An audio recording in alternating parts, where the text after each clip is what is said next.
Now I'm hitting those like weird things like, what do I do with my hands? Hello. Hey, what's up everyone, and welcome back to the Mobility Moment.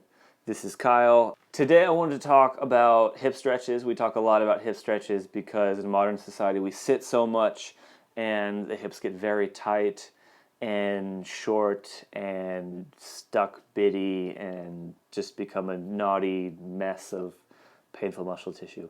Probably went on a little bit on that one. We talk a lot about stretching the hips to restore the proper tilt of the hips and alleviate back pain, knee pain, a lot of things like that. I wanted to do a little more detailed video on hip stretches. We've gone over two main hip stretches so far, and the main difference of these stretches is that one focuses on single joint hip flexors and one focuses on two joint hip flexors. What I mean is one focuses on muscles that attach at the hip and one focuses on muscles that attach at both the hip and the knee. Now hopefully you recognize this stretch from another one of our videos. This stretch focuses more on the single joint hip flexors. Here the tensor fasciae lata, and here the one that starts with an S that I forget. And in this position you'll squeeze your glutes and you'll press forward with your hips, stretching the tissue here.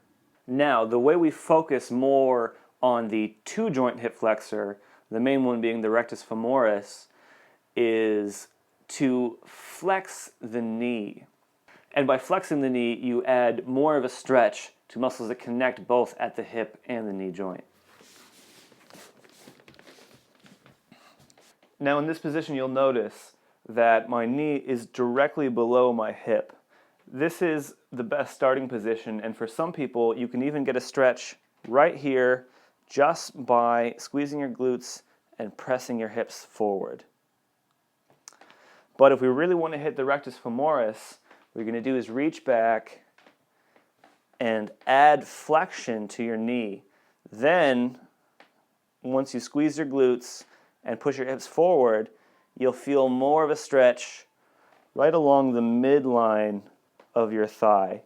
Now if you have good flexibility and you want to add a little more intensity to the stretch, what you can do is simply move your knee further behind your hip. And then add the extra flexion at the knee.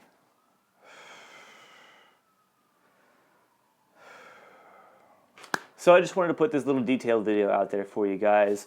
I hope this gives you a better understanding of how the muscles of the hip work and a better understanding of hip stretching in general so that you can address your specific issues with specific stretches, whether you have more trouble with your tensor fasciae lata or more trouble with your rectus femoris, more tightness in either muscle.